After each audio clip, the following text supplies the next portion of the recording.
বন্ধুরা, সিরিয়ালে শুটিং করতে গিয়ে যে এরকম ঘটনা ঘটবে ভাবতে পারিনি। আজকে আমি যাচ্ছি কমলা নিবাস সিরিয়ালের শুটিংয়ে। এখন বাজে সকাল 6টা। আর আজকে তাড়াতাড়ি বেরিয়ে গেছি কারণ 8টার মধ্যে আমাকে পৌঁছতে হবে। তোমরা জানো আমার পৌঁছতে 2 ঘন্টা লাগে। সকাল সকাল ভিউ দেখো কত সুন্দর। মনে হচ্ছে আমার দিনটা আজকে ভালো যাবে।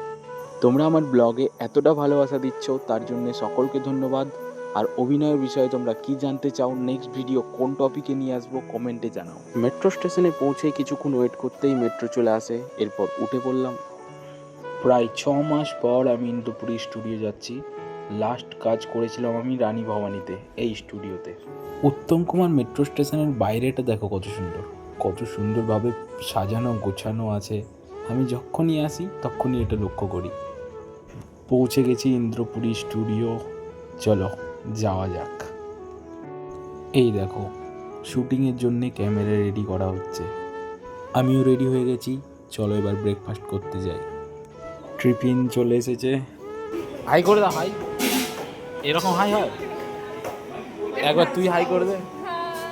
এই দেখো, শুটিং স্পট রেডি হয়ে গেছে। এখানে হবে কিছুক্ষণ পর শুটিং। এই দেখো বন্ধুরা, 2 ঘন্টা ধরে বৃষ্টি হয়ে যাচ্ছে, থামার কোনো নাম নেই। তখন থেকে ক্যান্টিনে আটকে আছি।